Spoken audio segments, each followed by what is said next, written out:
आप सभी लोग आ जाओ। Good evening all of you. Sorry for interruption. आप लोग आ जाओ, सब कॉपी कलम लेके आ जाओ और तुरंत जो है अपना ध्यान कंसंट्रेट करो आप। और हम लोग आज का टॉपिक बहुत ही महत्वपूर्ण है। आदरणीय मुख्यमंत्री जी के अभ्युदय योजना के अंतर्गत आज सभी लोगों का हार्दिक अभिनंदन और स्वागत करते हैं। और आज का टॉपिक बहुत ही बेहतरीन है। आज का टॉपिक एक तरह से कहा जाए कि इतना बेहतरीन है कि इसमें फ्रीडम स्ट्रगल हम लोग पढ़ेंगे। और आज के टॉपिक में आप देखोगे कि जो भारत में राष्ट्रवाद का उदय हो रहा है उसके बारे में हम लोग पढ़ेंगे। नेशनल फीलिंग्स इन इंडिया, यानी कि भारत में जो राष्ट्रीय चेतना का उदय हो रहा, जो राष्ट्रवाद आ रहा है, उसके बारे में हम लोग आज डिटेल अध्ययन करेंगे। और एक आपका फॉर्मेट बनवाएंगे ओवरऑल, जिस पे हम लोगों का क्लास 1947 तक चलेगा। यानी कि आज का जो हम लोगों का ओवरव्यूज़ है, जिसने भी आज का क्लास कर लिया उसका एक व्यूज़ क्लियर हो जाएगा कि हमें फ्रीडम स्ट्रगल कैसे पढ़ना है। बिपिन चंद्रा की एक बहुत बेहतरीन किताब है राष्ट्रीय स्वतंत्रता संग्राम पर, और एनसीईआरटी की 12th की किताब जो है, ओल्ड एनसीईआरटी में काफ़ी मैटर मिलता है और जो न्यू एनसीईआरटी है वो थोड़ा कंसेप्चुअल ज़्यादा है। ओल्ड एनसीईआरटी में मैटर ज़्यादा है और एक स्पेक्ट्रम इंडिया है। तो हम समझ रहे हैं कि अगर इतना आप करते हो तो बहुत ही बेहतरीन एक नोट तैयार हो जाएगा। तो आज हम लोग देखते हैं कि भारतीय राष्ट्रीय कांग्रेस की स्थापना से पहले भारत में जो ग्रोथ किया, जो पॉलिटिकल इंस्टीट्यूशंस भारत में स्थापित हुए, उसके बारे में हम लोग आज अध्ययन करते हैं। और एक देखते हैं कि राष्ट्रवाद के उदय के कारण क्या हैं। तो हम लोग पहले देखेंगे कि आधुनिक भारत में आप सुनते जाना, लाइट कटी हुई है इस समय। आधुनिक भारत में राष्ट्रवाद के उदय के कारण, राष्ट्रवाद के उदय के कारण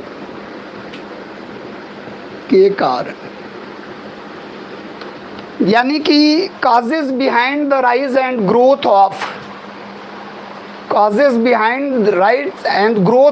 national feeling in India,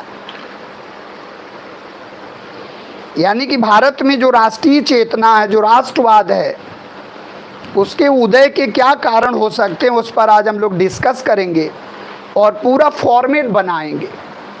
तो इसके लिए आप देखोगे पहले तो हम लोग इसको कैसे डिवाइड करेंगे। एक तो हम लोग पढ़ेंगे what were the factor which where responsible for the rise and growth of national feeling in India. Bharat में राष्ट्रवाद के उदय के कारण क्या थे, उदय के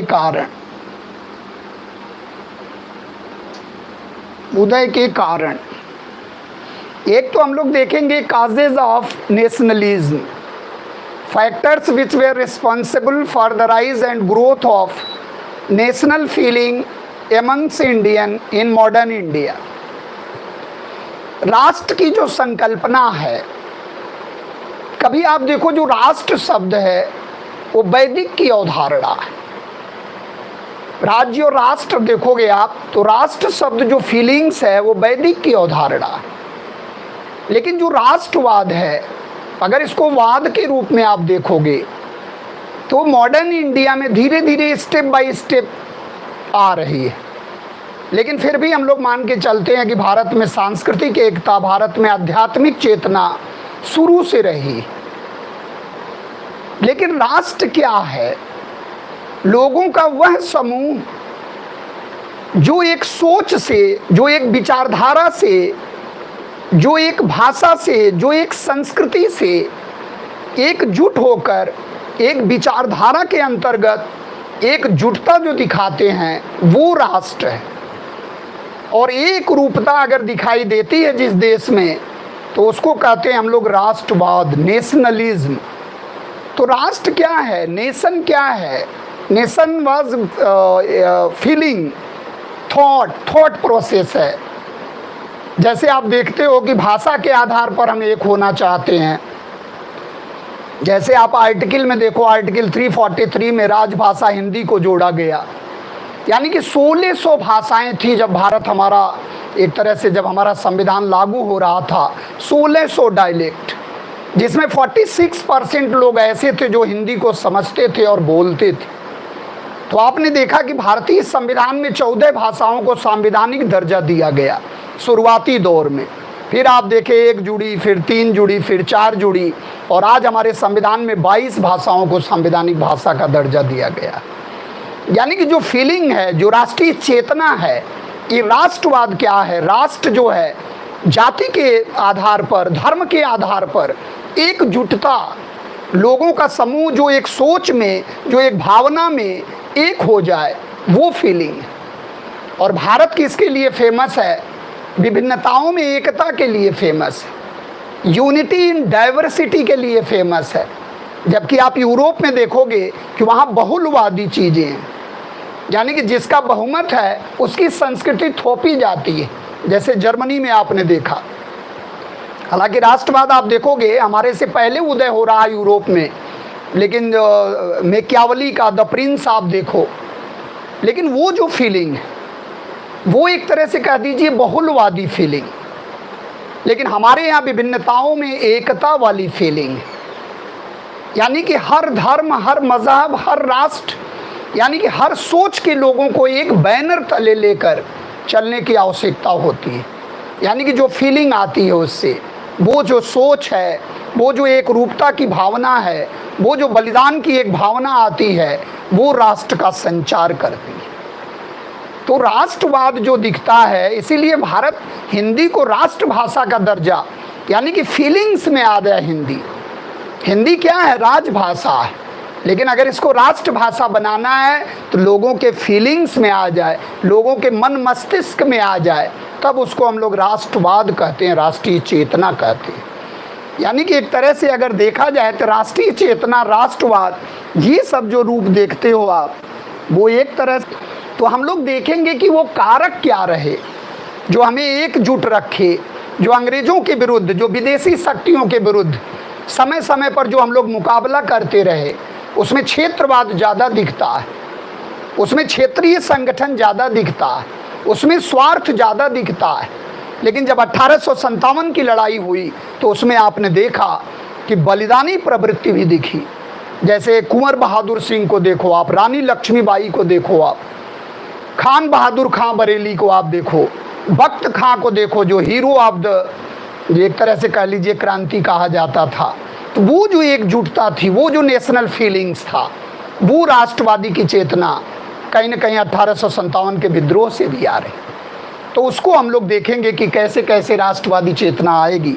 और इसके बाद हम लोग एक पार्ट इसका पढ़ेंगे कि आईएनसी या कांग्रेस की स्थापना के पूर्व, आईएनसी के पूर्व भारत में स्थापित होने वाले महत्वपूर्ण राजनीतिक संगठन, ये बहुत ही महत्वपूर्ण टॉपिक है, राजनीतिक संगठन। इसको आप कह सकते हो कि important political organisation before the establishment of INC. यानी कि आईएनसी को एक बहुत बड़ा प्लेटफॉर्म हम लोग मानते हैं कि एक संस्थागत जो है एक प्लेटफॉर्म मिला भारत को राष्ट्रवाद का संचार करने के लिए, एकजुट लाने के लिए। भले उसमें आप देखोगे कि मास जो है, जो मास पार्टिसिपेशन है, वो गांधी जी के समय में आता है, जब असहयोग आंदोलन, सविनय अवज्ञा आंदोलन, असहयोग आंदोलन के समय में आता है। रॉलेट एक्ट के बाद देखने को मिलता है जलियांवाला बाग हत्याकांड, उसके बाद जो संचार होता है राष्ट्रीय चेतना का। और वैसे ही समय में गांधी जी का राजनीति में पदार्पण हो जाता है। तो वो जो है, कहते हैं ना कि जो एक तरह से जो अवसर उनको बहुत मिले, और अवसर का समय समय पर उन्होंने जो है एक तरह से निभाया उसको। और एक उनके नेतृत्व में आप देखोगे राष्ट्रवाद, यानी कि कांग्रेस अखिल भारतीय कांग्रेस हो गई। जनमानस का प्रतिनिधित्व करने लगी। उससे पहले आप देखोगे बंग भंग में भी वो चेतना आएगी, संचार आएगा। तो आज हमें पूरे 1947 तक का जो पूरा राष्ट्रवाद है, जो पूरी फीलिंग है, जो पूरा फीचर है, जो पूरा उसका प्रोग्रामिंग है, वो आज कराएंगे हम। तो उसको आप देखोगे एक सिस्टमेटिक रूप से कि कैसे कैसे हम लोग आगे बढ़ेंगे। तो यानी कि 1885 से पहले भारत में स्थापित होने वाले महत्वपूर्ण राजनीतिक संगठन, जिसमें आप देखोगे बहुत से महत्वपूर्ण, जैसे landholder society, British India association, और जो है British India society, Bengal society, British society करके British India association, Madras native association, Bombay association, Bombay presidency association, Poona Sarvajanik Sabha, London में ऑर्गेनाइजेशन की स्थापना दादा भाई नौरोजी के द्वारा किया गया। यानी कि एक पुरुषोत्तम मुदालियार थे, उन्होंने इंडिया यानी कि ब्रिटिश इंडिया सोसाइटी की स्थापना लंदन में कर दिया। 60 के दशक में आप देखोगे इतनी चेतना आ गई। तो ये राष्ट्रीय चेतना का ही परिणाम रहा कि 50 के दशक में आपने देखा कि राष्ट्रीय आंदोलन हो गया, और 60 के दशक में हमारे जो उदारवादी नेता थे वो भारत को छोड़कर ब्रिटेन में यानी कि अब्रॉड में अपना राजनीतिक संगठन बढ़ाने लगे। यानी कि राष्ट्रीय चेतना अब्रॉड में आ गई। और आपको याद होगा कि 1890 में ये डिसाइड किया गया कि भारतीय राष्ट्रीय कांग्रेस का जो 92 वाला अधिवेशन है वो लंदन में किया जाएगा। और उसी समय आप देखो कि 91 में हाउस ऑफ कॉमन्स में यानी कि फिन्सबरी से इलेक्शन जीतकर दादा भाई नौरोजी ब्रिटिश सांसद बने। तो एक तरह से हमें ये देखना है कि राष्ट्रवाद को हम कैसे व्याख्या करेंगे, कैसे इंटरप्रेट करेंगे और कैसे टॉपिक में प्रवेश करेंगे, जो आज हम लोगों का टॉपिक है, जिसमें 1885 से लेके 1947 तक का फॉर्मेट करना है। तो एक तो हम लोग पॉलिटिकल इंस्टीट्यूशन देखेंगे, यानी कि 1885 से पूर्व स्थापित होने वाले महत्वपूर्ण संगठन। और इसके बाद हम लोग देखेंगे कि भारतीय राष्ट्रीय कांग्रेस की स्थापना के कारण क्या थे, यानी कि सेफ्टी वाल्व का कंसेप्ट कहाँ से आया। यंग इंडिया में लाला लाजपत राय ने सेफ्टी वाल्व का कंसेप्ट दिया। ए.ओ. ह्यूम के द्वारा जो स्थापना की गई, जो एक तरह से इटावा में सिटी मजिस्ट्रेट थे, और वहाँ से जब रिटायर हुए तो एक बहुत बृहद रूप से लोगों को एक करने का प्रयास किया। तो ये नेतृत्व ए.ओ. ह्यूम को ही क्यों मिला, यानी कि एक अंग्रेज भारत को राष्ट्रवादी बनाने का प्रयास कर रहा है। वाई लिखा है, मतलब लाला लाजपत राय ने लिखा है कि जब एक तरह से भारतीयों का दिल रोता था तो ए.ओ. ह्यूम का भी दिल रोता था। उन्होंने बहुत से पत्र पत्रिकाएं लिखा, पीपल्स फ्रेंड है एंड ओल्ड मैंस होप करके है, वो एक तरह से ह्यूम के पत्र पत्रिकाएं। आप देखोगे तो लगातार 20 वर्षों तक वो भारत के सचिव भी रहे हैं, आईएनसी के सचिव, महासचिव भी के पद पर भी रहे हैं, और उनको आईएनसी का पूरा पितामह कहा जाता है एक तरह से, बाकी अधिवेशन में 1912 में। तो ये चीज़ों को हमें धीरे धीरे अभी फ्लो में आना, फ्लो चार्ट आज बनाएंगे हम, आप केवल सुनते रहो और बढ़िया से फ्लो चार्ट को देखते रहो। तो यानी कि हमें जो है 1885 से पहले स्थापित होने वाले महत्वपूर्ण संगठनों को देखना है, और इसके बाद आईएनसी के विविध चरण का अध्ययन करना है। आईएनसी की स्थापना और उसके बाद आईएनसी के विविध चरण का अध्ययन करना है।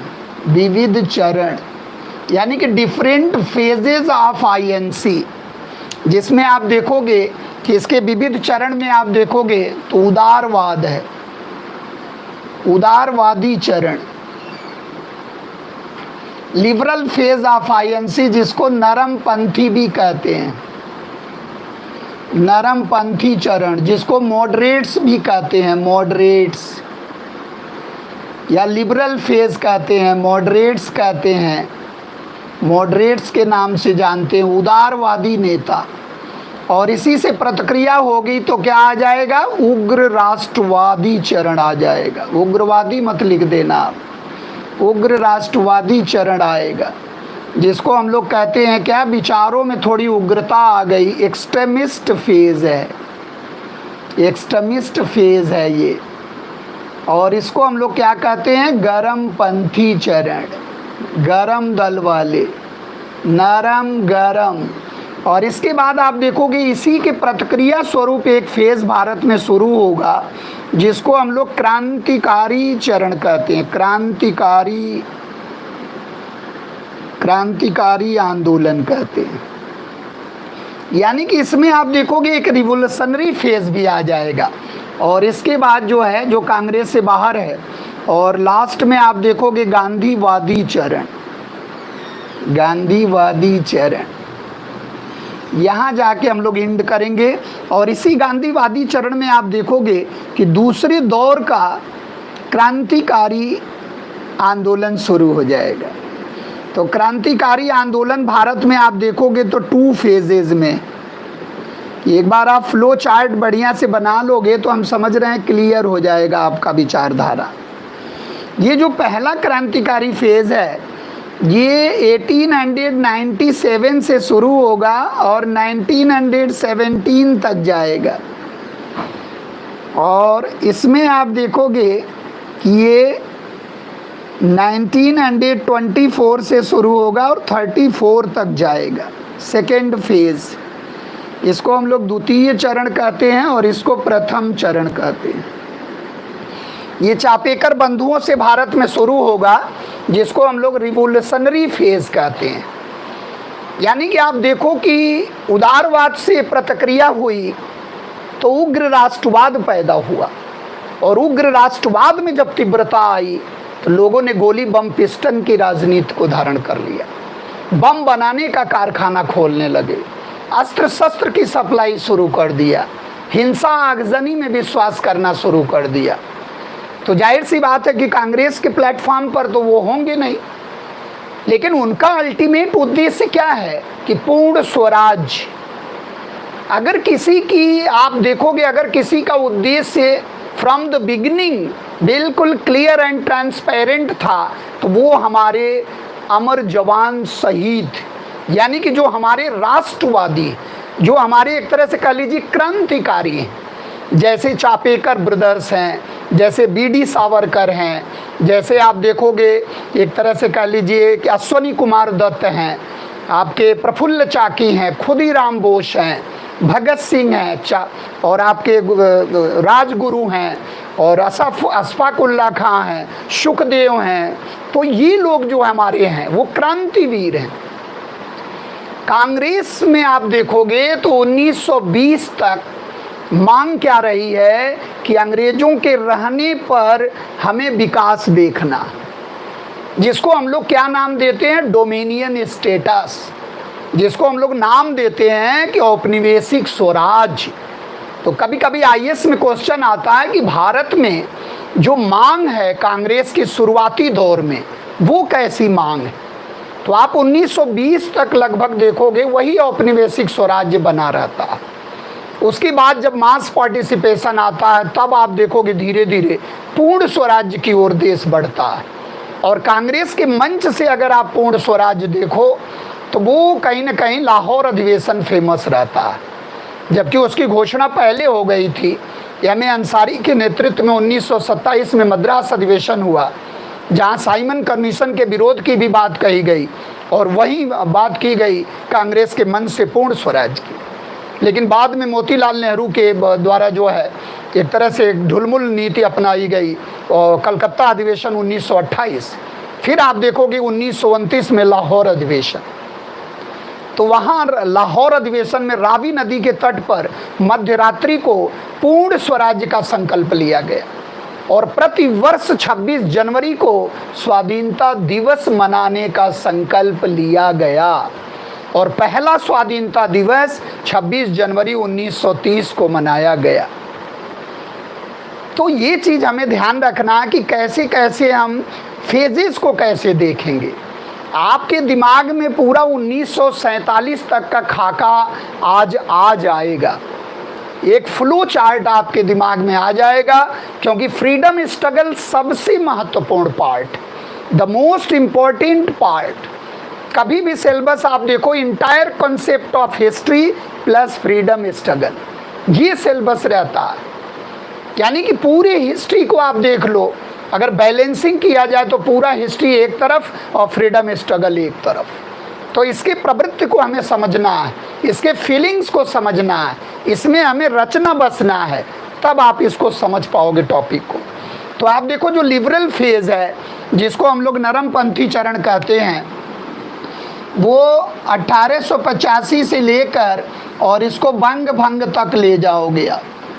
बंगाल विभाजन यानी कि स्वदेशी और बहिष्कार आंदोलन जो चलाया गया बंगाल विभाजन के दौरान, वो एक ऐसा प्लेटफॉर्म रहा जो फर्स्ट एंड लास्ट प्लेटफॉर्म रहा, जिसमें आपने देखा कि उसमें क्रांतिकारी भी मिलेंगे, उसमें उग्र राष्ट्रवादी भी मिलेंगे और उसमें उदारवादी भी मिलेंगे, सभी अपने अलग अलग उद्देश्य को लेकर और कहीं ना कहीं जनजागृति लाए। उसी को कहा गया क्या, स्वदेशी एंड बहिष्कार आंदोलन। तो स्वदेशी एंड बहिष्कार आंदोलन भारतीयों ने कब चलाया, बंग भंग के दौरान, यानी कि पार्टीशन ऑफ बंगाल के दौरान। जो नीतियां किसकी थी, लॉर्ड कर्जन की। इसीलिए कहीं ना कहीं उग्र राष्ट्रवाद में तीव्रता लाने के लिए क्रेडिट किसको दिया जाता है, लॉर्ड कर्जन को। और राष्ट्रवाद में एक तरह से कह लीजिए राष्ट्रवादी फीलिंग के लिए क्रेडिट किसको दिया जाता है, लॉर्ड लीटन और रिपन को। यानी कि इल्बर्ट बिल विवाद जो रिपन का था, वो कहीं ना कहीं भारतीयों में चेतना जगाने में बहुत महत्वपूर्ण भूमिका निभाया। तो ये चीज़ हमें ध्यान रखना है। इसके बाद आप देखोगे लाल बाल पाल दत्त घोष, ये जो फेस आपका है, यानी कि 1905 से लेकर और 1919 तक। वैसे तो आप देखोगे राजनीति में पदार्पण हो जाएगा गांधी जी का, यानी कि 1915 में 9 जनवरी को गांधी जी एंट्री मार जाएंगे और फिर 1916 में गांधी जी लोगों से राय मशवरा करेंगे, जगह जगह पर लोगों से मिलेंगे। और उस समय हरिद्वार में कुंभ मेला लगा था। 1917 में चंपारण शुरू हो जाएगा। 1918-19 में आप देखोगे तो 18 में चंपारण के बाद अहमदाबाद और जो है खेड़ा सत्याग्रह शुरू हो जाएगा। तो धीरे धीरे एक पहचान बनने लगी गांधी जी की, क्योंकि गांधी जी एक ऐसे लीडर थे कि जो सत्य, अहिंसा और सत्याग्रह के बल पर पूरा जो है हिंसात्मक आंदोलन चला के और भारत को आज़ाद दिलाना चाहते थे। तो इसमें हमें ये ध्यान रखना है कि किसकी नीतियाँ क्या हैं, कैसे वो नीतियों से आप डिफर करोगे। तो गांधी जी राजनीति में प्रवेश करते हैं किससे, चंपारण से। लेकिन गांधी जी सक्रिय राजनीति में प्रवेश कर जाते हैं कहाँ से, रॉलेट एक्ट से। तो एक एक कदम गांधी जी को याद रखना है। और गांधी जी आप देखोगे अखिल भारतीय एक तरह से पहला आंदोलन जो चलाए वो नॉन कोऑपरेशन मूवमेंट, यानी खिलाफत आंदोलन की भी बागडोर मिल गई है इनको और नॉन कोऑपरेशन मूवमेंट की भी बागडोर मिल गई। लेकिन चौरी चौरा से वो आंदोलन वापस लेना पड़ा 1922 में।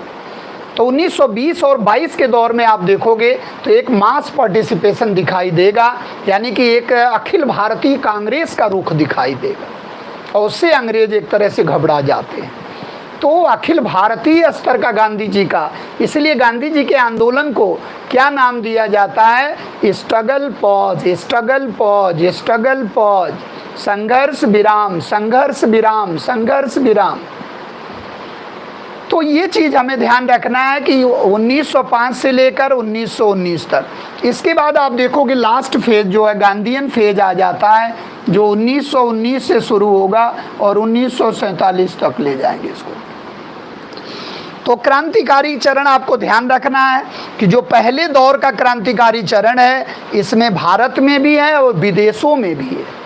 आप देखोगे जैसे जर्मनी में मैडम कामा के द्वारा, श्यामजी कृष्ण वर्मा के द्वारा लंदन में, यानी कि लंदन में भी है, पेरिस में भी है, और जो गदर आंदोलन है वो अमेरिका में भी। यानी कि क्रांतिकारी गतिविधियां न केवल भारत में हो रही हैं, न केवल भारत में अंजाम दे रहे हैं लोग, वरन विदेशों में भी इसको अंजाम दिया जा रहा।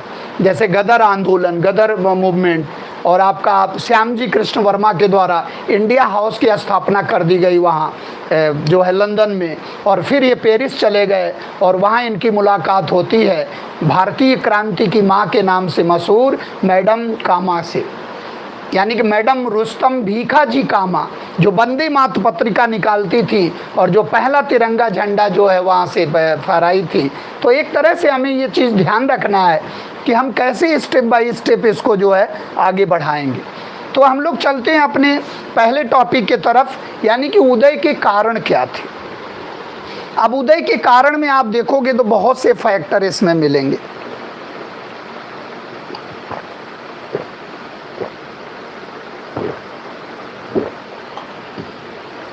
गौर से आप फैक्टर को देखते रहना, इसमें ढेर सारे आपको फैक्टर मिलेंगे जो उदय के कारण के लिए जिम्मेदार थे। तो पहले हम लोग देखते हैं कि उदय के कारण क्या थे।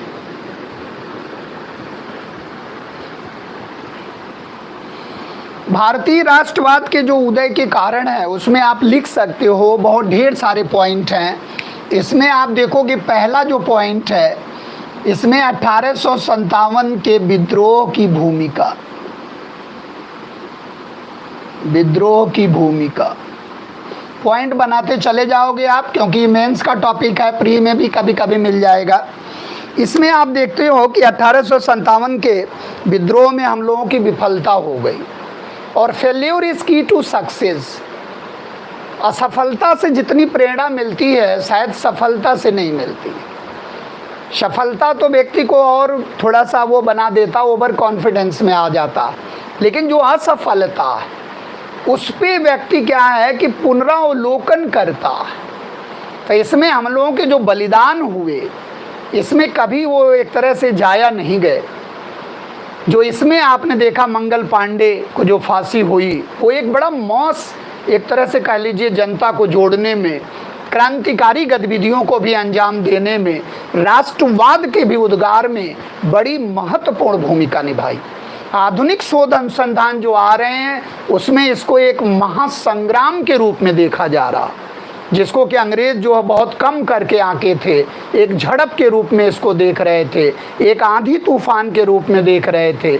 जो इसकी सरकारी पुस्तक है जो डॉक्टर एस.एन. सेन ने लिखा, तो आप देखोगे कि जो रिवोल्ट ऑफ 1857 है इसमें जब हम लोगों को विफलता मिल गई, क्योंकि ये राष्ट्रवाद की शुरुआत है, आप 2-3 कोटेशन देखोगे तो उससे ये पता चल जाएगा।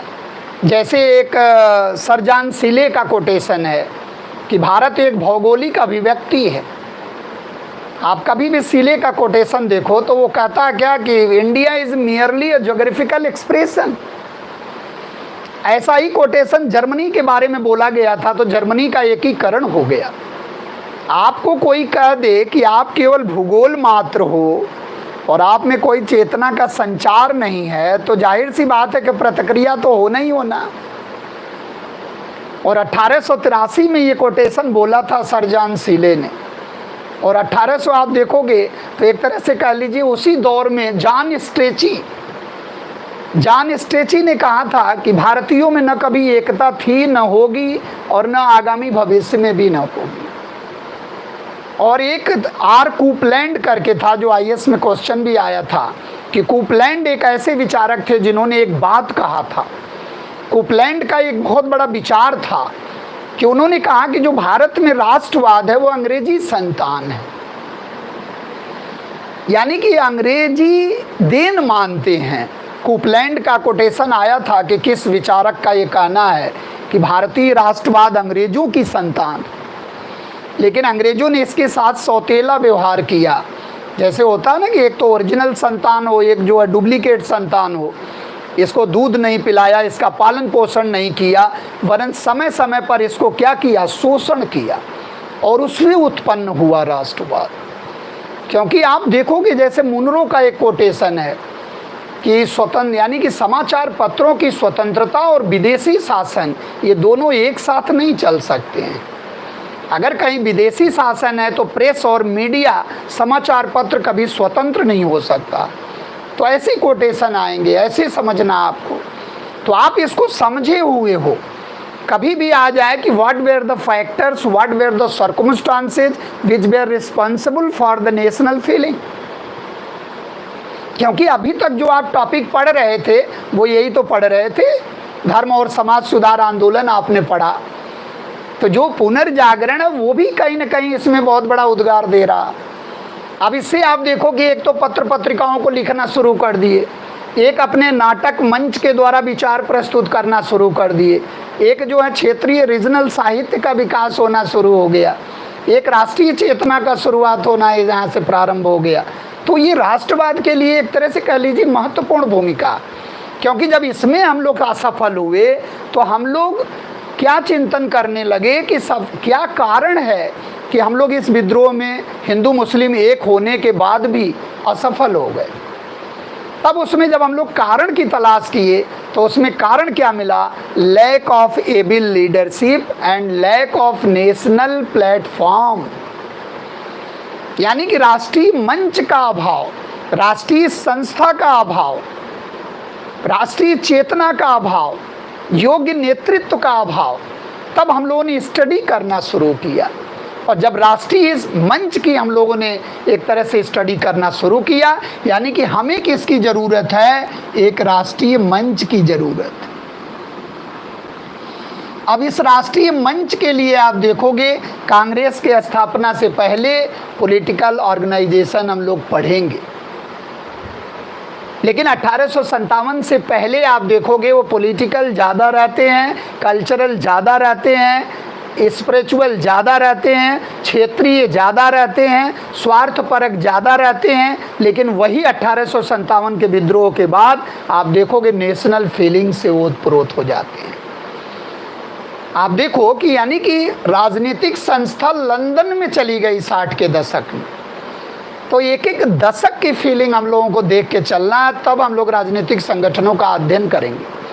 क्योंकि राजा राम मोहन राय को क्या माना जाता है कि भारत में कल्चरल अवेकनिंग के जनक, समाचार पत्र पत्रिकाओं के रूप में उनको अग्रदूत के रूप में माना जाता है। तो उसकी भी कहीं ना कहीं आग में घी का कार्य एक तरह से कर रहा, उसकी भी भूमिका महत्वपूर्ण रही है।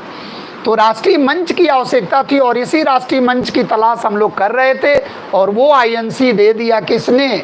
सेवा मुक्त ICS AO ह्यूम ने दे दिया। यानी कि मंच की हमें तलाश थी और दर्द उन्हें हो रहा था।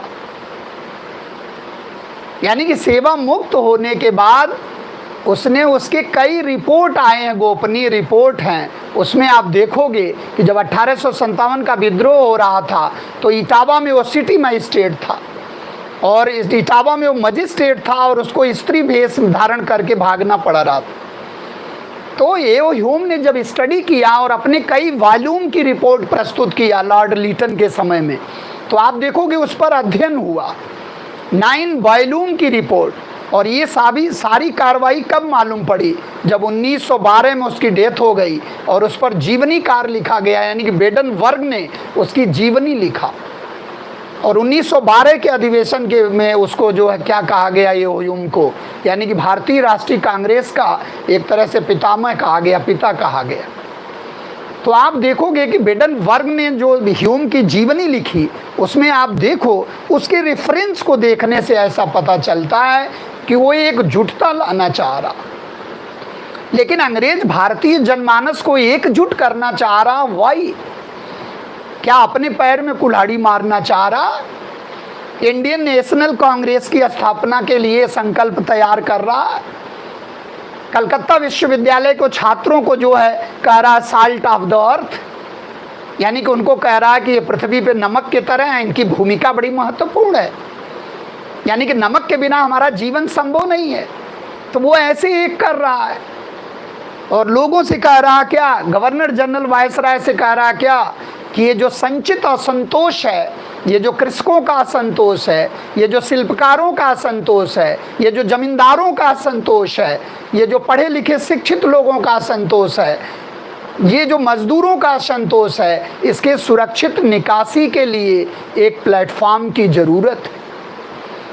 यानी कि जो भारत में उभरता हुआ असंतोष है, उसके निकासी के लिए सेफ्टी वाल्व की ज़रूरत है। जैसे कुकर में सेफ्टी वाल्व होता है, जस्ट लाइक कि उसका प्रेशर का रिलीज करने के लिए, और उसके लिए यानी कि भारतीय राष्ट्रीय कांग्रेस को कैसे यूज कर रहा है अंग्रेज? सेफ्टी वाल्व के रूप में। तो अंग्रेज यानी कि ये ह्यूम को हम लोग कैसे यूज कर रहे हैं, कांग्रेस के लोग तड़ित चालक के रूप में, यानी कि विद्युत प्रतिरोधक के रूप में यूज किया जा रहा है, लाइटनिंग कंडक्टर के रूप में यूज किया जा रहा है कि अंग्रेज अगर अत्याचार करेंगे भारतीयों पर तो वो इसलिए अत्याचार नहीं करेंगे क्योंकि उसका कर्ता धर्ता भरता कौन है, एक सेवा मुक्त ICS अंग्रेज A.O. ह्यूम, जो आप देखोगे 20 वर्षों तक लगातार सचिव के पद पर रहा, यानी कि 1906 तक वो सचिव के पद पर रहा और उसकी डेथ जो है 1912 में होती है और उसके जीवनीकार जो हैं बेडनवर्ग। तो आप पूरी लाइफ को पढ़ो, उसको शिमला का सन्यासी कहा जाता है। उसने बहुत ज़्यादा मद्य निषेध पर काम किया, बाल सुधार पर काम किया, भारत में बहुत ज़्यादा उसने काम किया। तो इस तरह से वो अपने रिपोर्ट में बताया है कि जो भारत में जनमानस उभर रहा है उसकी अगर सुरक्षित निकासी नहीं किया जाएगा तो 1857 से भी बड़ा विद्रोह आएगा और वो ब्रिटिश हुकूमत को तार तार कर देगा। तब लॉर्ड डफरिन के समय में, उसके परामर्श से, तब लॉर्ड डफरिन के समय में तैयारी की गई भारतीय राष्ट्रीय कांग्रेस, जो INU के रूप में स्थापित हुई, बाद में दादा भाई नौरोजी के परामर्श से INC में बदल जाती है। तो हमें उस फेज को समझना है, यानी कि इसको आप इग्नोर नहीं कर सकते हो क्योंकि इसमें हमारी विफलता हो गई थी। इसके बाद दूसरा फैक्टर अगर आप देखोगे तो धर्म और समाज सुधार आंदोलन, धर्म व समाज सुधार आंदोलन, जिसको आप एक तरह से कहते हो पुनर्जागरण, इसका भी बहुत बड़ा योगदान है। आप देखो इसमें, आप इसमें देखो जो है राजा राम मोहन राय का योगदान, मोहन राय का योगदान, मोहन राय का योगदान, स्वामी दयानंद सरस्वती का योगदान, दयानंद सरस्वती का योगदान, विवेकानंद का योगदान, आप इन योगदान को भुलाया नहीं जा सकता। यानी कि विवेकानंद के स्पीचेस से आप सोचो राष्ट्रवाद, उग्र राष्ट्रवाद, क्रांतिकारी पैदा होते थे। तो ये जो मॉडर्न रेनेसां है ये भी कहीं ना कहीं राष्ट्रवाद चेतना बढ़ाने में बहुत अहम भूमिका, इसको इग्नोर नहीं कर सकते हो आप।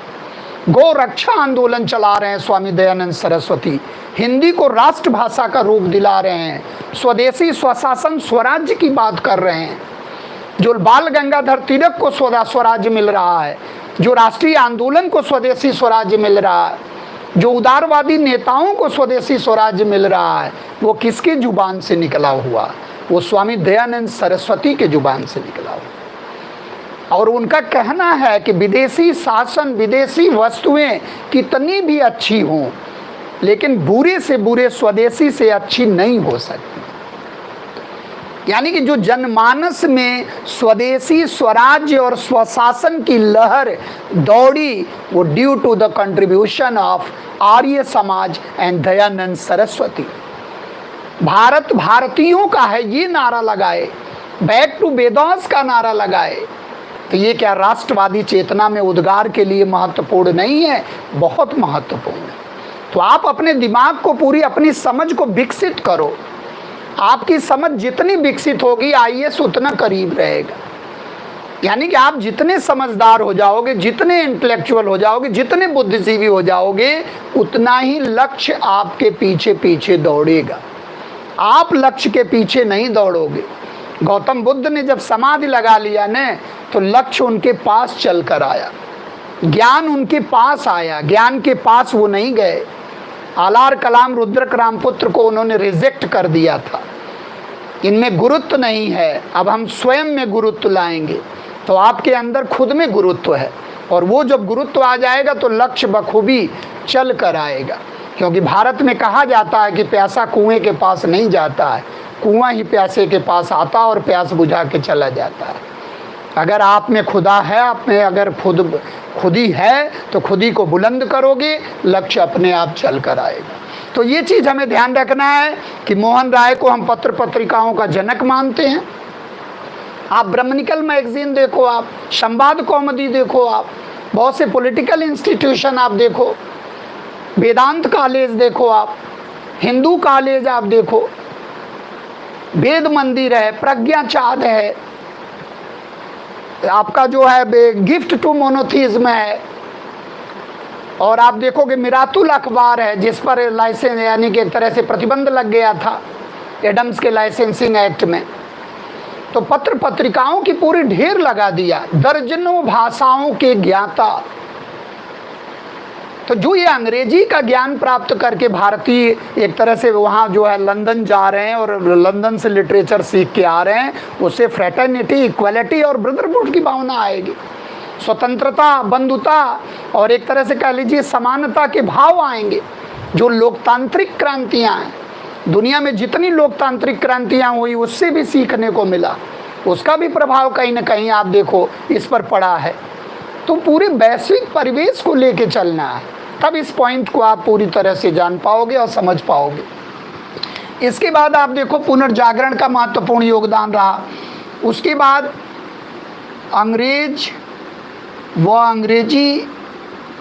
अंग्रेजी भाषा साहित्य का बहुत बड़ा योगदान रहा। इसमें देखो आप आंग्ल प्राच्य विवाद हो गया, उससे भेदभाव का पता चला कि हमारे साथ कैसा बर्ताव करना चाहते हैं। और आप देखो मैकाले स्मरण पत्र आया, यानी कि मैकाले घोषणा पत्र आया 1835 का। आप देखोगे यहाँ से डीएफटी थियरी आएगी, डीएफटी थियरी यानी कि भले इनफिल्टर थियरी रही, भले एक तरह से छन छन के अंग्रेजी जा रही है, लेकिन अंग्रेजी आप देखो कि एक इंटरनेशनल लिंक लैंग्वेज के रूप में हमको जोड़ रही। यानी कि अंग्रेजी नहीं होती तो भारत संपर्क नहीं करता, और संपर्क नहीं करता तो उनके जो पॉइंट वो बना रहे थे कि हम जो है सभ्य को सभ्य बनाने आए हैं, इसका पर्दाफाश हो गया। और आपने देखा कि लंदन के मंच पर, ईस्ट इंडिया एसोसिएशन के मंच पर दादा भाई नौरोजी ने इनके आर्थिक नीतियों का पर्दाफाश कर दिया। सुरेंद्र नाथ बनर्जी को देखो आप, पत्र पत्रकारिता के लिए, यानी कि भारतीय राष्ट्रीय कांग्रेस के प्रथम सम्मेलन में 72 सदस्य थे, जिसमें 1/3 पत्रकार थे और नॉन स्टॉप अंग्रेजी बोलने वाले थे। और बम्बई प्रेसिडेंसी से आप देखोगे तो सर्वाधिक पार्टिसिपेंट थे, 38 पार्टिसिपेंट बम्बई प्रेसिडेंसी से। तो पढ़े लिखे लोग आप देखो, फ्लुएंसी के साथ नॉन स्टॉप अंग्रेजी बोलने वाले लोग। और कांग्रेस ने ये दिखा दिया कि कांग्रेस धीरे धीरे जन आधार को बढ़ता हुआ ग्राफ आप कांग्रेस का देखोगे। पहले अधिवेशन में आप देखो 32, दूसरे अधिवेशन में आप देखो 434, तीसरे अधिवेशन में आप देखो 607, चौथे अधिवेशन में आप देखो 1248 सदस्य। तो ये जो बढ़ता हुआ एक तरह से जन आधार था, उसको देखकर भी अंग्रेजों को लगा कि अब इस पर प्रतिबंध लगाना चाहिए। तो कांग्रेस के प्रति जो अंग्रेजी रुख आप देखोगे वो 2-3 अधिवेशन के बाद फिर बदल जाता, और उसके बाद वो सर सैयद अहमद खां से जो है कांग्रेस के विनाश करने के लिए प्लान बनवाते हैं और फिर यूपीए का गठन होता है। तो आप देखो कैसे कैसे आप इसको याद करोगे कि अंग्रेज और उनका सिस्टम, जो ब्राउन इंग्लिशमैन की अवधारणा थी। आप कभी उस कोटेशन के बारे में सोचो जो लॉर्ड मैकाले ने कहा था, कितना चैलेंजिंग कोटेशन है, कितना मन को अंतर्द्वंद को अंदर से उद्वेलित करने वाला कोटेशन है। वो कौन सा कोटेशन है?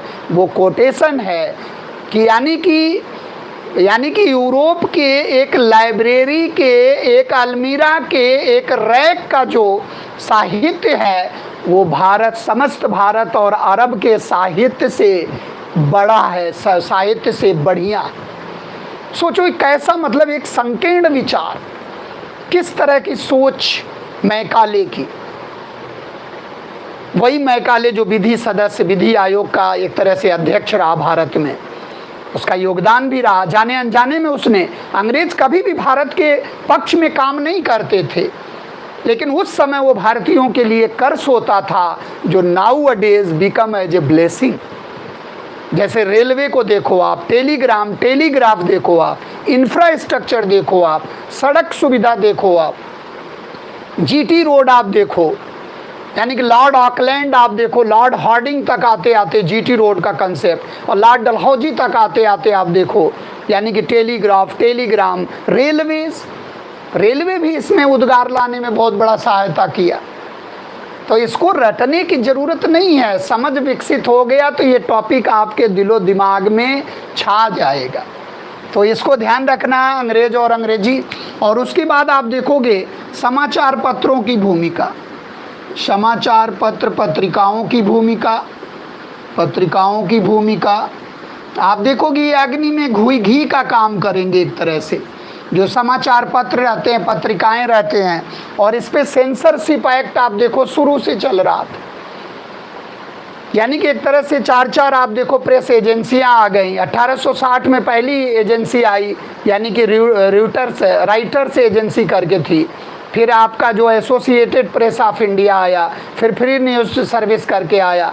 फिर 1934 तक आप देखोगे यूपीआई आ गया, यूनाइटेड प्रेस ऑफ इंडिया।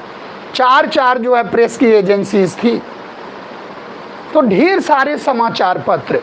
आपने देखा कि जो कांग्रेस की खबर, जो आईएनसी की खबर प्रकाशित हुई 5 दिसंबर 1885, वो द हिंदू पत्र में प्रकाशित हुई और वो अग्नि की तरह एकदम लहर का काम किया। यानी कि जो काम आप माउथ पब्लिसिटी से बहुत कम समय में कर पाओगे, वो काम बहुत ज़्यादा एक एक तरह से इफ़र्ट से ज़्यादा पूरे जन सामान्य में पहुंच जाएगा पत्र पत्रिकाओं के माध्यम से, रेलवे के माध्यम से। ये जो हैं ये वरदान सिद्ध हो रहे हैं। ये एक तरह से कह लीजिए अग्नि में घी का काम कर रहे हैं। तो इनकी भूमिका को कभी नज़रअंदाज हम नहीं कर सकते हैं।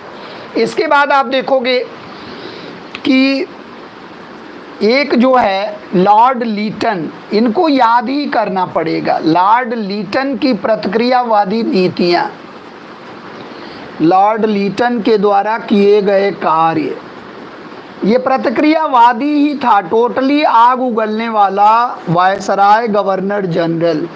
और इसका समय आप देखोगे तो 1876 से लेकर 80 तक, और 80 से 84 तक आ जाएगा आपका लॉर्ड रिपन, और 84 से 88 तक आ जाएगा लॉर्ड डफरिन।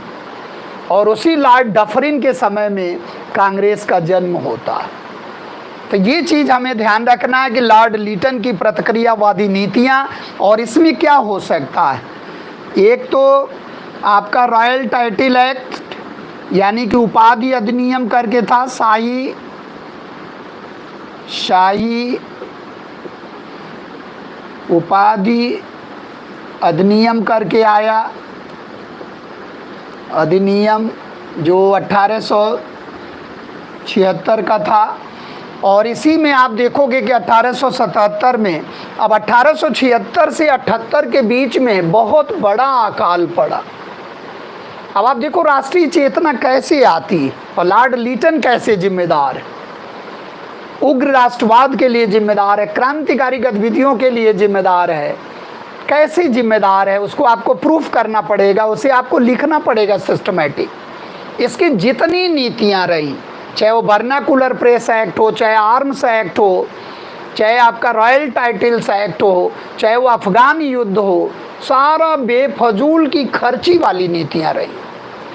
अब आप एक आंकड़ा देखो, 50 लाख लोग काल के गाल में समा गए, जो वो भीषण अकाल पड़ा था। और ये नज़रअंदाज कर दिया, कोई ध्यान नहीं दिया, उनके रख रखाव पर लोग भूखों से मर गए।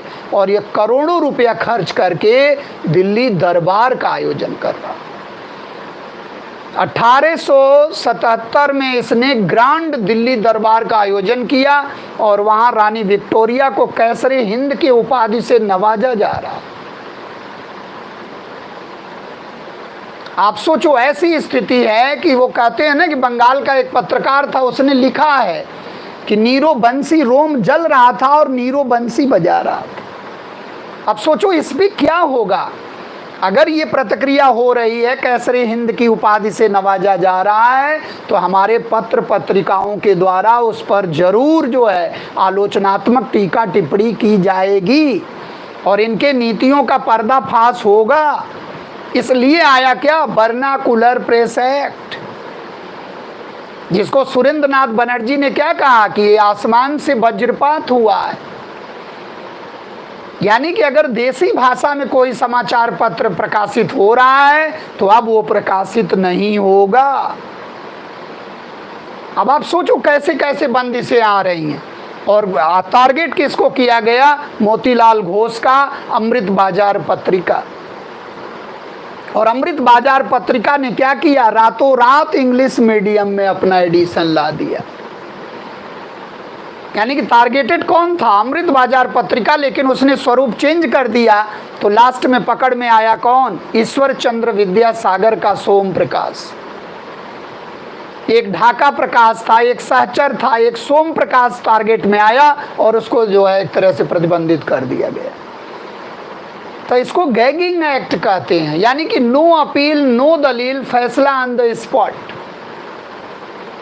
स्पेसिमेन कॉपी आपको दिखाना पड़ेगा, आपको अनुमति लेना पड़ेगा। तो किस बात की प्रेस की आज़ादी?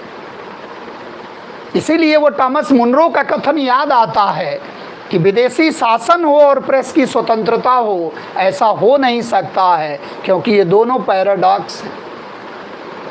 तो लॉर्ड लीटन जो है ये राष्ट्रवाद के लिए बहुत जिम्मेदार है। और लॉर्ड लीटन अकेले ही जिम्मेदार है कि जो विस्फोटक स्थिति पैदा कर दिया, और ऐसे में अंग्रेजों को एक राष्ट्रीय मंच देना पड़ा। एक सेफ्टी वाल्व का जो कंसेप्ट है, कभी उसको आप पढ़ना बढ़िया से, सेफ्टी वाल्व और लाइटनिंग कंडक्टर। यानी कि 1916 में यंग इंडिया में लाला लाजपत राय ने पूरा उसका जो है इस विवाद का एक तरह से खुलासा किया, सेफ्टी वाल्व की जो अवधारणा है। और वो ऐसे नहीं किया, वो पूरा उसके जीवनी को पढ़ने के बाद, क्योंकि वो जो शिमला का सन्यासी था उसने आप बीती पूरा बताया, और 9 वॉल्यूम में उसकी सीक्रेट रिपोर्ट पूरी प्रकाशित हुई। 9 वॉल्यूम में उसने सीक्रेट रिपोर्ट अपनी प्रस्तुत किया। उस आधार पर अंग्रेजों ने ये स्टेप लिया, नहीं तो अपने पैर में कोई कुल्हाड़ी नहीं मारता, क्योंकि इंडियन भी है, नेशनल भी है, कांग्रेस भी है। तीनों शब्द को अगर आप गौर से अध्ययन करोगे तो तीनों में क्या दिख रहा है? राष्ट्रीय चेतना का संचार हो रहा। जैसे इंडियन एसोसिएशन सुरेंद्रनाथ बनर्जी का प्लेटफॉर्म था, जैसे बॉम्बे प्रेसिडेंसी एसोसिएशन, जैसे मद्रास महाजन सभा, ढेर सारे ऐसे एसोसिएशन मिलेंगे जो राष्ट्रीय चेतना के उद्गार में महत्वपूर्ण भूमिका निभाएं। तो हमें थोड़ा सा विज़न बनाना है इस टॉपिक के प्रति। तो आप देखो, इसके बाद vernacular press act,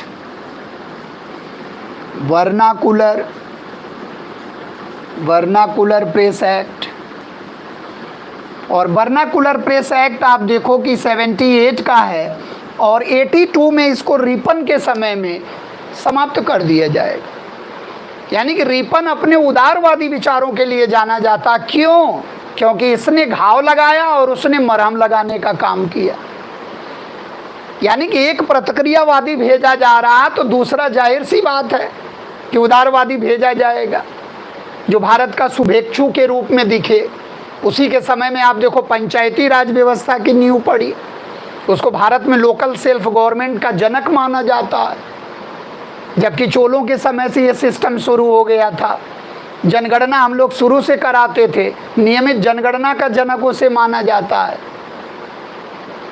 Ilbert bill विवाद हुआ उसके समय में, भारत के लिए अच्छा उसने सोचा, लेकिन इल्बर्ट बिल विवाद एक तरह से राष्ट्रवादी चेतना लाने में बड़ी महत्वपूर्ण भूमिका रही, क्योंकि वो विवाद एक तरह से कह लीजिए पीसी इल्बर्ट के द्वारा जो प्रस्तुत किया गया, उसमें ढेर सारा संशोधन करके उसको एक तरह से भारतीयों के विपक्ष में कर दिया गया। तो ये चीज़ हमें दिमाग में रखना कि वर्नाकुलर प्रेस एक्ट क्या था? मुंह बंद कर देने वाला गला घोटू एक्ट था, जो विचार और अभिव्यक्ति की स्वतंत्रता भी हमसे छीन लिया। जैसे रॉलेट एक्ट था, रॉलेट एक्ट के प्रतिक्रिया स्वरूप जलियांवाला बाग हत्याकांड हुआ। और ये चीज़ हमारे जो संविधानविद थे, जो हमारे चिंतक थे, जो हमारे विचारक थे, उनको आँखों से देख रहे थे। तब आप देखो कि भारतीय संविधान के आर्टिकल 19 में देखो आप, पूरी आज़ादी मिली हुई है, कतिपय प्रतिबंधों के साथ पूरी आज़ादी है। भावाभिव्यक्ति करो, इंटरनेट यूज करो। आप इंटरनेट की आज़ादी, फंडामेंटल राइट्स दे दिया गया, प्रेस की आज़ादी, सारी आज़ादी, बस लोक व्यवस्था को ध्यान में रखते हुए। सम्मेलन करो आप, संघ बनाओ, संस्था बनाओ, व्यापार करो आप, सारी की सारी आपको आज़ादी मिली है और वो भारतीय नागरिकों के लिए फंडामेंटल राइट्स मिला है। तो ये चीज़ हमें आप देखो कि यहाँ कैसे वर्नाकुलर प्रेस एक्ट एक तरह से क्रिया प्रतिक्रियावादी बन रहा। तो ये एक प्रकार से आप देखो। इसके बाद आप देखोगे आर्म्स एक्ट है, उसी समय आप देखोगे आर्म्स एक्ट आया, शाही जो है इस समय 1878 का ये 76 का ये आर्म्स एक्ट। और आप देखोगे आर्म्स एक्ट में क्या था, एक तरह से कहा गया कि आप हथियार रखोगे तो लाइसेंस लो। अब आप देखो कुछ लोगों को इससे फ्री कर दिया गया। यूरोपियों को लाइसेंस की ज़रूरत नहीं है, जमींदारों को लाइसेंस की ज़रूरत नहीं है, आंग्ल भारतीयों को लाइसेंस की ज़रूरत नहीं है, तो भारतीयों के साथ लाइसेंस का भेदभाव क्यों किया जा रहा। ऐसे आप देखोगे, ऐसे बर्ताव से जो नस्लीय भेदभाव हैं, राष्ट्रवाद के उद्गार में एक बहुत महत्वपूर्ण भूमिका किसकी रही है, रेलवे की रही है, और नस्लीय भेदभाव की भी रही है। नस्लीय भेदभाव, इसको जरूर आप याद रखना। ये नस्लीय डिस्क्रिमिनेशन, रेशियल डिस्क्रिमिनेशन करते थे, रेलवे की यहाँ महत्वपूर्ण भूमिका रही है, यानी कि संचार की महत्वपूर्ण भूमिका रही है। सड़क संचार, रेलवे, टेलीग्राम, टेलीग्राफ। रेलवे का उद्देश्य भले कच्चे मालों को दूर दराज क्षेत्रों से लाना था, तैयार मालों को जो है, बने बनाए मालों को जो है दूर दराज क्षेत्रों तक पहुंचाना था। रेलवे अपने आंतरिक उद्देश्य के पूर्ति के लिए स्थापित किया था अंग्रेजों ने, लेकिन भारत में रेलवे आज आप देखो वरदान बनी हुई, और बहुत फास्ट रेलवे को उन्होंने बिछाया। लॉर्ड कर्जन तक आप देखोगे मैक्सिमम रेलवे का आप देखोगे तो नेटवर्क हो गया था, तैयार हो गया था, क्योंकि उनको क्या चाहिए था, उनको अपने औपनिवेशिक उद्देश्यों को पूरा करना था। उसके लिए उन्हें कच्चा माल चाहिए और अपने बने बनाए माल के लिए मार्केट चाहिए, तो पूंजी लगाएंगे।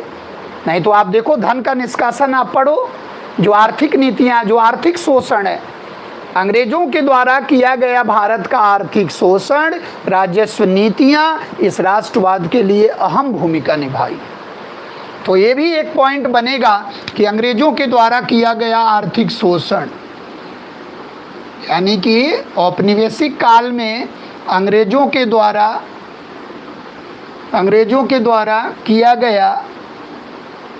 गया आर्थिक शोषण, और इसको आप बहुत अच्छी तरह जानते हो। आर्थिक शोषण की नीतियाँ जो हम लोगों ने पढ़ा था, राजस्व वसूली की विभिन्न पॉलिसी जो इनकी थी, जैसे रैयतवाड़ी व्यवस्था है, महालवाड़ी व्यवस्था है, और जमींदारी व्यवस्था है, स्थायी बंदोबस्त जिसको हम लोग कहते हैं, बेरहमी से कठोरता पूर्वक राजस्व वसूल किया जाता था। और कितने हमारे किसान मजदूर बन गए, किसने नक्सलवादी बन गए। आप सोचो, गरीबी आ रही, बेरोजगारी आ गई, एक तरह से कह लीजिए बदहाली आ गई, जिसका कारण कौन था, अंग्रेज। और इस कुचक्र को, इस ऋण के कुचक्र को दादा भाई नौरोजी ने इंग्लैंड डेब्ट्स टू इंडिया में पूरी तरह से प्रकाशित किया। ईस्ट इंडिया के मंच से दादा भाई नौरोजी ने ताबड़तोड़ कई पंपलेट और पत्रिकाओं को लिखा, जिसमें पहला था इंग्लैंड डेब्ट्स टू इंडिया।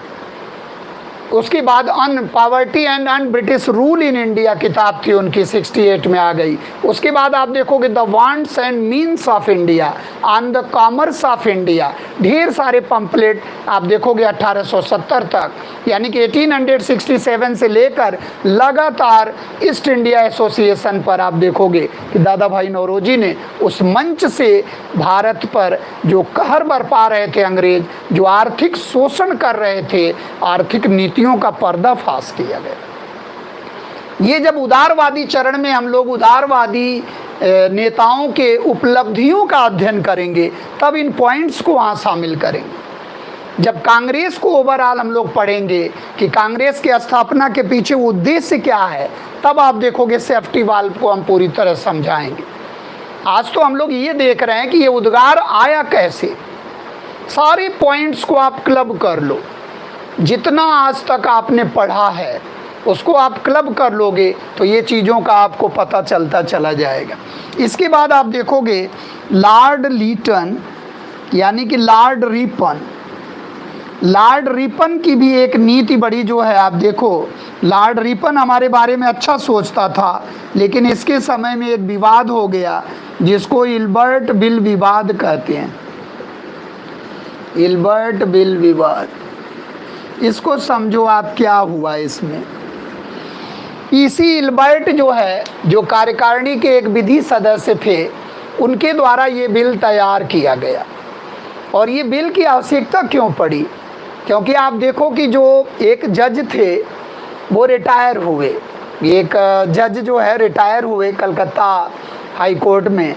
जब एक जज रिटायर हुए तो उनके जगह पर एक भारतीय जज की नियुक्ति हुई, यानी कि आरसी मित्तल करके थे, रोमेश चंद्र मित्तल करके एक भारतीय जज थे, उनको नियुक्त किया गया। और हमारे बिहारी लाल जो गुप्ता थे, जो आईसीएस बने थे 69 के बैच में, सत्येंद्र नाथ टैगोर, बिहारी लाल गुप्ता 9 आईसीएस बने थे।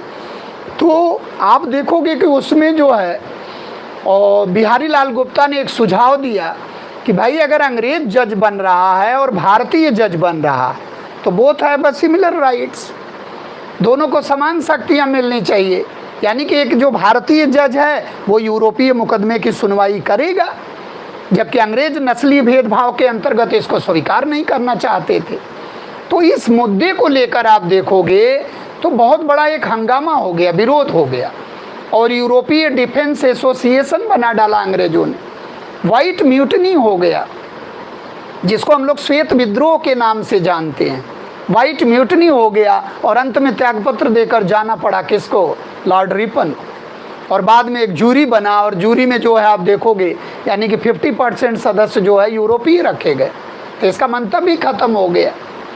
यानी कि ये जो विफलता हुई, ये जो प्रयास हुआ, उसमें जो विफल हो गए भारतीय, उससे भी एक तरह से राष्ट्रवादी चेतना का संचार हुआ। और लीटन के समय में एक और याद रखना आप, लीटन के समय में जो आईसीएस की एज थी वो 19 से घटकर यानी कि 21 से घटकर 19 हो गई। आप देखो पहले आईसीएस की एज जो है 23 थी, पहले जो है आईसीएस की एज 23 थी, और आईसीएस की परीक्षा, पहली परीक्षा जो है 1855 में हुई और एज 23 थी। 1861 में एज हो गई 22 और 1866 में एज हो गई 21 और 1877 में आप देखोगे तो एज घटकर हो गई 19।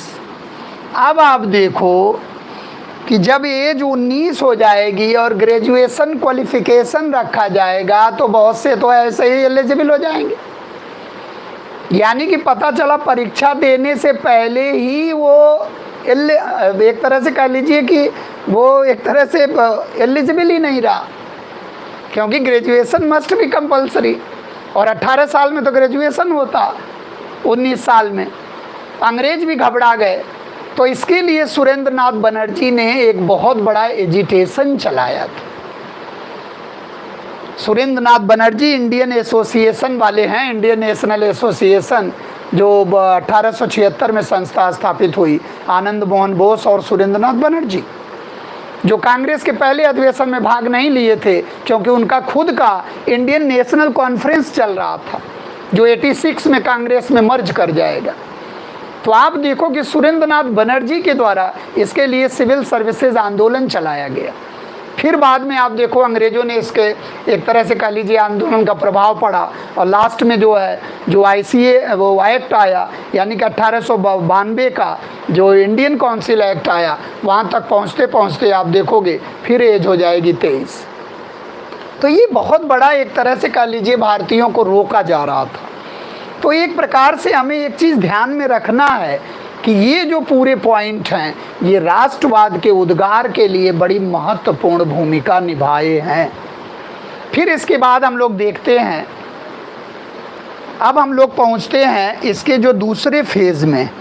दूसरा फेज़ कोई बहुत ज़्यादा महत्वपूर्ण नहीं है, यानी कि कांग्रेस से पहले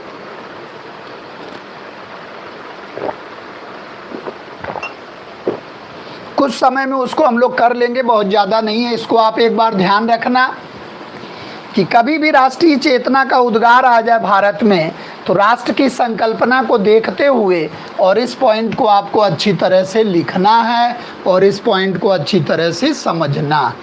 अगर ये समझ में आ गया तो अपने आप शब्दों में बना के इसको लिख लोगे। अब चलिए हम लोग शुरू करते हैं कि 1885 से पूर्व भारत में स्थापित होने वाली जो संगठन है उसको कैसे विभाजित करेंगे। आप देखो, एक तो सबसे पहली भूमिका बंगाल की होगी। बंगाल में कितने संगठन स्थापित हुए। फिर आप देखोगे कि आपका बम्बई में कितने संगठन स्थापित हुए, और फिर आप देखोगे मद्रास में कितने संगठन स्थापित हुए, और फिर आप देखोगे लंदन में कुछ संगठन स्थापित हुए, यानी कि लंदन में भी संगठन आए। अब आप देखो, एक सिस्टम से पढ़ो तो आपको याद ज़्यादा नहीं करना पड़ेगा। सबसे ज़्यादा संगठन बंगाल में मिलेंगे, और बंगाल में आप देखोगे तो ढेर सारे संगठन हैं। जैसे आप देखो, राजा राम मोहन राय के द्वारा प्रयास किया गया एक विद्या प्रचारणी सभा करके था, और एक बंग प्रकाशक सभा करके था, लेकिन वो पॉलिटिकल ऑर्गेनाइजेशन नहीं थे। यानी कि 1885 से पूर्व बनने वाले एक तरह से जो राजनीतिक संगठन है, we are talking about political institutions, not cultural, not social. Political institution की बात करोगे आप तो पहला जो मेजर संगठन है वो 1838 का है, बंगाल लैंड होल्डर्स सोसाइटी। यानी कि इसको हम लोग कहते हैं बंगाल जमींदारी सभा। ये जमींदारों की बात को रखती थी, प्रस्तुत करती थी। और द्वारिका नाथ टैगोर, इसको बंगाल जमींदारी सभा कहते हैं, और ये इसकी देन किसकी है? द्वारिका नाथ टैगोर। इनका नाम बखूबी आप सुने हो। 2 से 3 बार लंदन की यात्रा इन्होंने किया। बहुत रिच थे, और इन्होंने एक बैंक डाल दिया, चीनी मिल डाल दिया, और बहुत ही कर्मठ व्यक्तित्व के धनी। और यही जो है राजा राम मोहन राय के मरने के बाद ब्रह्म समाज का नेतृत्व संभाला, और इनके बाद देवेंद्र नाथ टैगोर आए। इन्हीं के बेटे थे देवेंद्र नाथ टैगोर। तो द्वारिका नाथ टैगोर के द्वारा जो पहला इंस्टीट्यूशन भारत में स्थापित किया गया वो लैंड होल्डर सोसाइटी। लेकिन ये एक तरह से कह लीजिए क्षेत्रीय हितों को लेकर रहा, ये जमींदारों के मांगों को लेकर प्रस्तुत होता था। इसका मतलब इसमें कोई राष्ट्रवाद की फीलिंग नहीं आ रही, इसमें रीजनल फीलिंग है, रीजनल हितों को लेकर। और इसके बाद आप देखोगे तो एक संस्था आ रही है 1839 में, और ये जो है एडम्स के द्वारा है, एडम्स के द्वारा, और इसको कहते हैं Bengal British India society, Bengal India, इसको कहते हैं ब्रिटिश, इसको जो है बंगाल इंडिया सोसाइटी के नाम से, सोसाइटी के नाम से है। इसके बाद आप देखोगे एक संस्था आ रही है जॉर्ज थॉमसन के द्वारा, जॉर्ज थॉमसन के द्वारा है, इसको कहते हैं British India society, Bengal British India society, इसको कहते हैं ब्रिटिश इंडिया सोसाइटी। ये बंगाल इंडिया सोसाइटी है और ये ब्रिटिश इंडिया सोसाइटी है। और बाद में आप देखोगे एक संगठन आएगा 1851 में जो BIA के नाम से फेमस है, बहुत बड़ी संस्था है, और इसको कहते हैं Bengal India association, India association. ये बहुत बड़ी एक संस्था है, और ये जो संस्था है, ये दोनों संस्थाएं इसमें मर्ज कर जाती हैं, और ये जो है राधाकांत देव के द्वारा स्थापित हुआ, राधाकांत देव। तो ये महत्वपूर्ण संगठन है बंगाल में, ध्यान रखना आप। BIA 1851 में Bengal India association by Radhakant Dev, वही राधाकांत देव जो रूढ़िवादी नेता थे, जो एक तरह से कह लो राजा राम मोहन राय लंदन चले गए, तो इन्होंने 1830 में कलकत्ता में धर्म सभा की स्थापना किया था। तो वही रूढ़िवादी नेता हैं जो विरोधी हैं धर्म सुधार आंदोलन के। तो आप देखो कि इनके द्वारा बंगाल इंडिया एसोसिएशन की स्थापना की गई।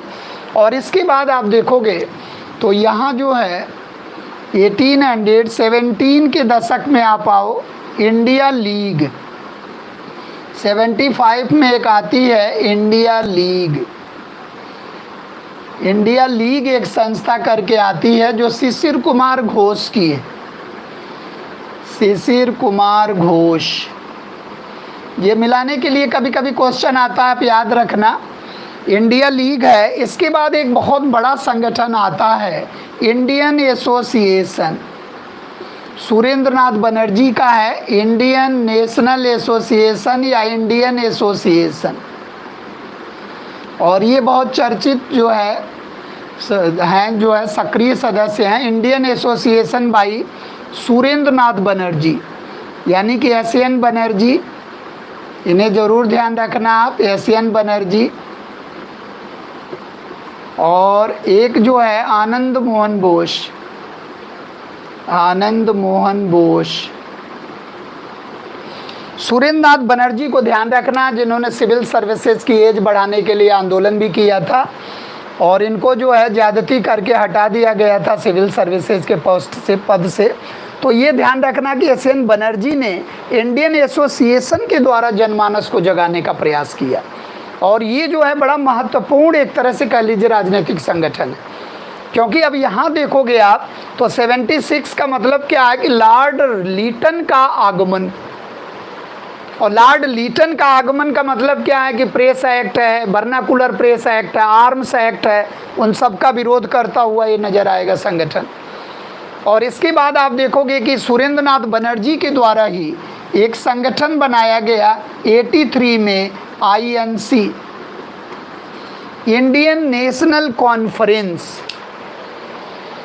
और इंडियन नेशनल कॉन्फ्रेंस का आप देखोगे पहला सम्मेलन कलकत्ता में, दूसरा सम्मेलन कलकत्ता में जब बम्बई में आईएनसी का सम्मेलन हो रहा था। तो जब बम्बई में भारतीय राष्ट्रीय कांग्रेस का सम्मेलन हो रहा था व्योमेश चंद्र बनर्जी के अध्यक्षता में, तो उसमें सुरेंद्र नाथ बनर्जी शामिल नहीं हुए, क्योंकि वो अपने संगठन में इन्वॉल्व थे। और उसी समय कलकत्ता में वो संगठन एक तरह से हो रहा था, इंडियन नेशनल कॉन्फ्रेंस। और फिर Indian national conference merge into Indian national Congress in 1886। तब दूसरे सम्मेलन में जो दादा भाई नौरोजी की अध्यक्षता में कलकत्ता में हुआ था, वहाँ सुरेंद्र नाथ बनर्जी उपस्थित हुए। तो अब आप देखो कि सुरेंद्र नाथ बनर्जी कैसे शख्सियत हैं कि इनके न रहने पर भी क्वेश्चन आता है। यानी कि क्वेश्चन आया है कि भारतीय राष्ट्रीय कांग्रेस के पहले अधिवेशन में निम्नलिखित में से कौन महत्वपूर्ण नेता हैं जो शामिल नहीं हुए थे। यानी कि क्वेश्चन दिमाग में आपको फ्रेमिंग रखना है कि कब कैसे क्वेश्चन किस रूप में आएगा, वो पहले से तैयार रहना। तो ये चीज़ ध्यान रखना है एसएन बनर्जी के द्वारा। और इसके बाद आप बम्बई में देखो, बम्बई में देखोगे आप तो एक बॉम्बे एसोसिएशन, बॉम्बे एसोसिएशन है और बड़ा महत्वपूर्ण संगठन है बॉम्बे एसोसिएशन। और ये जो है 1852 का है, बॉम्बे एसोसिएशन है। और ये दादा भाई नौरोजी का है, दादा भाई नौरोजी का है, इसको आप ध्यान रखना। बॉम्बे एसोसिएशन है, इसमें बड़ा सिस्टमेटिक रूप से दादा भाई नौरोजी अंग्रेज़ों के सामने मांग रखते हैं, और ये बड़ा महत्वपूर्ण संगठन है बॉम्बे एसोसिएशन। इसके बाद आप देखो कि बम्बई में एक और संगठन है बॉम्बे प्रेसिडेंसी एसोसिएशन, और एक है पूना सार्वजनिक सभा, इसको भी आप ध्यान रखना, पूरा सार्वजनिक सभा। ये बड़ा ही महत्वपूर्ण अधिवेशन, बड़ा ही महत्वपूर्ण संगठन है। और इसके जो है संस्थापक हैं एमजी रानाडे, महादेव गोविंद रानाडे, जीवी जोशी, जीवी जोशी, इनका नाम भी ध्यान रखना। महादेव गोविंद रानाडे को आप जानते हो कि गांधी जी के परम गुरु हुआ करते थे, यानी गोपाल कृष्ण गोखले के भी गुरु हैं जो गांधी जी के गुरु हुआ करते थे। तो गांधी जी के स्क्वायर गुरु हुए यानी कि परम गुरु हुए। तो जीवी जोशी, गणेश वासुदेव जोशी, यही जीवी जोशी हैं जो जब रानी विक्टोरिया का ताजपोशी हो रहा था तो वहाँ खादी ड्रेस पहन के आए थे और इन्होंने जो है उसका विरोध किया बहुत, और एक तरह से उन्होंने जो है एक मारा लड्डू खींचकर और रानी विक्टोरिया के मुंह में जाके लगा, और फिर लोग खोजने लगे, भगदड़ मच गई कि कौन किसने ये काम किया है। तो वो कारनामा जीवी जोशी का ही था। तो ये चीज़ को थोड़ा सा ध्यान रखना है, एमजी रानाडे, जीवी जोशी। इसके बाद आप देखोगे तो Bombay presidency association, very important, Bombay presidency association, Bombay presidency association आप देखोगे तो ये बम्बई तिकड़ी की है, तैलंग, तैयब जी और मेहता, ये बॉम्बे तिकड़ी के नाम से मशहूर हैं। ये केटी तैलंग, बदरुद्दीन तैयब जी, ये बदरुद्दीन तैयब जी वही हैं जो कांग्रेस के पहले मुस्लिम अध्यक्ष बने 1887 मद्रास अधिवेशन, जो तीसरा अधिवेशन कांग्रेस का हो रहा मद्रास, जहाँ के गवर्नर भाग लिए थे वहाँ के। अब आप सोचो, स्वागत किए थे इसका जो है, तो वहाँ मुस्लिम लीडर बने। यानी कि कांग्रेस, अंग्रेजों का मुख्य उद्देश्य क्या था? मुस्लिम वर्ग को कांग्रेस से अलग करना, लेकिन यहाँ तो पता चला मुस्लिम ही अध्यक्ष बन गए। इसके बाद आप देखो कांग्रेस के प्रति जो है अंग्रेजों का रुख जो है एक तरह से कठोर होना शुरू हो गया। तो ये चीज़ ध्यान रखना है। बदरुद्दीन तैयब जी, फिरोज शाह मेहता, केटी तैलंग, बदरुद्दीन तैयब जी और फिरोज शाह मेहता, बॉम्बे प्रेसिडेंसी एसोसिएशन। और ये किस समय का है? 1885 का। तो एक बार क्वेश्चन आया था कि भारतीय राष्ट्रीय कांग्रेस की स्थापना से पहले बम्बई में, यानी कि पहले महत्वपूर्ण राजनीतिक संगठन का नाम बताइए। तो उसी वर्ष का है कौन? Bombay presidency association. इसके बाद आप देखो कि मद्रास एक आएगा, Madras native association. Madras native association एक संगठन है, एसोसिएशन, और ये जो है 1852 का है। और इसके लिए आप एक नाम याद रखना, जो लक्ष्मी करके हैं, यानी कि इनका नाम याद रखना, गुजलू लक्ष्मी नरसी चेट्टी करके नाम। थोड़ा सा नाम है उल्टा पलटा, ध्यान रखना, आप याद कर लेना। गुजलू लक्ष्मी नरसी चेट्टी करके नाम है जो संस्थापक इसके हैं। और इसके बाद आप देखोगे मद्रास महाजन सभा। मद्रास महाजन सभा, नाम से ही लग रहा है कि कृषकों और महाजन के मध्य दूरी कम करने के लिए मद्रास महाजन सभा की स्थापना की गई। इसमें कौन आ जाएंगे? वीर राघवाचारी, वीर राघवाचारी आ जाएंगे और मद्रास महाजन सभा में। और आनंद चार्लू आ जाएंगे, आनंद चार्लू, आनंद चार्लू आ जाएंगे और वीर राघवाचारी आ जाएंगे और आनंद चार्लू आ जाएंगे। ध्यान रखना, मद्रास महाजन सभा। और ये 1884 का संगठन। तो मद्रास में 2 हैं, बॉम्बे में 3 हैं, सबसे ज़्यादा बंगाल में है जिसको ध्यान रखना है आपको।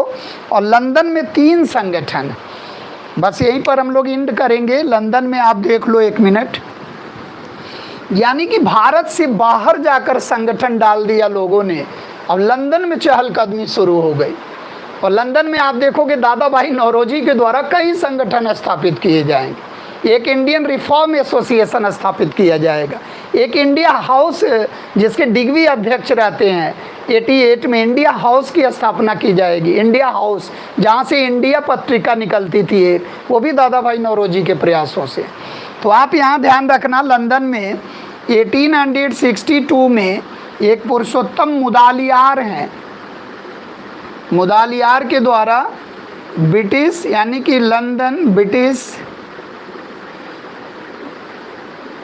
लंदन इंडिया सोसाइटी करके, लंदन इंडिया कमेटी करके एक स्थापित होती है संस्था, कमेटी या समिति करके। और एक जो है ध्यान रखना आप, 1865 में लंदन इंडिया सोसाइटी है दादा भाई नौरोजी की, और इन्हीं का एक संगठन है जो वेरी फेमस है, बहुत प्रसिद्ध है, 67 का है, ईस्ट इंडिया एसोसिएशन।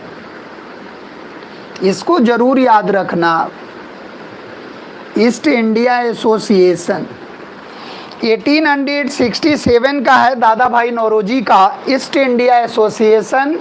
और ये लंदन में स्थापित होने वाला पहला महत्वपूर्ण संगठन है जो किसी भी भारतीय के द्वारा स्थापित हुआ, और वो दादा भाई नौरोजी। और इसी संगठन के मंच से दादा भाई नौरोजी बोलते हुए धन के निष्कासन सिद्धांत का पर्दाफाश किया, और वहीं इन्होंने इंग्लैंड ड्यूटीज़ टू इंडिया करके एक पत्र निकला, जिसको एक तरह से इंग्लैंड डेब्ट्स टू इंडिया के नाम से उसको एक पंपलेट का रूप दिया गया, और उसमें इन्होंने पूरी तरह से उसका पर्दाफाश किया।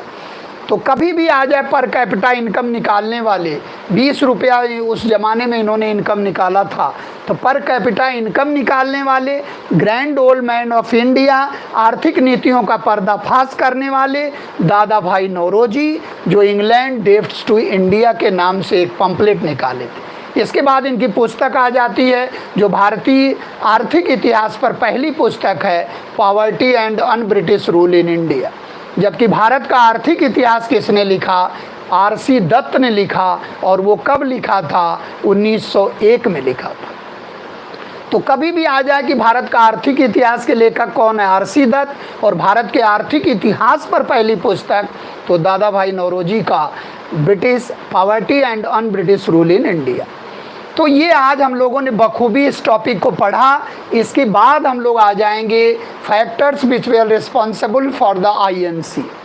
What were the circumstances of establishment of INC, INC की स्थापना और सेफ्टी वाल्व, तड़ित चालक को लेकर, और फिर फर्स्ट फेज ऑफ आईएनसी में हम लोग प्रवेश कर जाएंगे।